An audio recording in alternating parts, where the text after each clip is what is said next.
đây những góc ní chừng ngày nét nhưng bậc hai những góc ní để tôn đặc biệt làการđặt lệ riêng từ bữa được không được số hết đời lệ riêng từ bữa nó giúp đạt trang phí lệ riêng từ bữa thì phí từ nền hàng từ bữa thì phí ở nhưng chập đang vì lệ riêng từ bữa thì mùi và trên từ bố đương nhiên là pha chỉ Microsoft Word mùi nó hay sẽ đáp ở một hết ní nhưng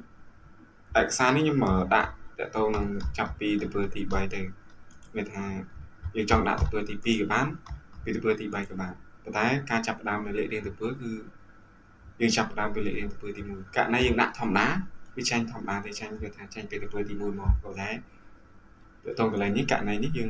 ដាក់មកដើម្បីឲ្យចាញ់ពីលេខរៀងទៅពើទី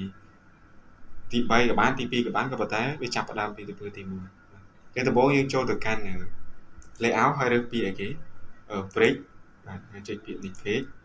អូខេយើងចុចបានប៉ុណ្ណឹងអត់មានអីកាត់ឡើងទេគឺវានៅធម្មតាទេតែទៅពើទី1ទី2នៅធម្មតាទេក៏ប៉ុន្តែយើងដើម្បីដាក់លេខរៀងទៅពើបានយើងចុចកាន់ page insert ហើយយើងរើសពាក្យអីគេ page number អញ្ចឹង page number វាមានដាក់ខាងលើដាក់ខាងក្រោមបាទហើយដាក់ margin ដាក់ current position ក៏ប៉ុន្តែខ្ញុំរើសកន្លែង bottom បាទ bottom of page អញ្ចឹងខ្ញុំរើសខាងស្ដាំអូខេអញ្ចឹងពេលយើងដាក់ទៅវាបានជាលេខ3អញ្ចឹងទៅពើដែលយើងត្រូវការលេខ1ហ្នឹងវាបែរជាមកបានលេខ3បាទអញ្ចឹងរបៀបនៃការដាក់ឲ្យវាចាប់ផ្ដើមពីលេខ1គឺយើង select លើលេខ3នឹងមកហើយយើងចុចពាក្យកន្លែងលេខនេះយើងចុចដោះចេញសិនណា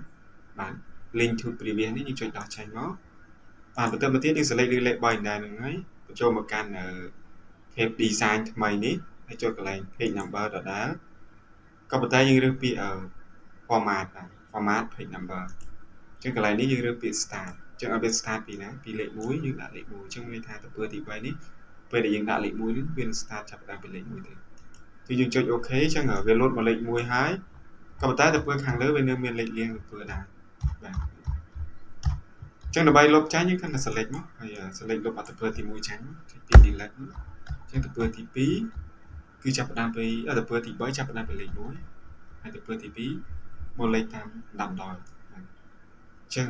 នេះជារបៀបនៃការដាក់លេខរៀងទៅពើបាទដោយចាប់ផ្ដើមពីទៅពើណាក៏បានបាទក៏ប៉ុន្តែការចាប់ផ្ដើមលេខរៀងទៅពើគឺយើងចាប់ផ្ដើមពីបាទពីលេខ1ទៅអញ្ចឹងអរគុណច្រើនអ្នកនរគ្នាសម្រាប់ការតាមដានទស្សនាគឺក្នុងវីដេអូនេះមានតែប៉ុណ្ណឹងហើយជួបគ្នានៅវីដេអូ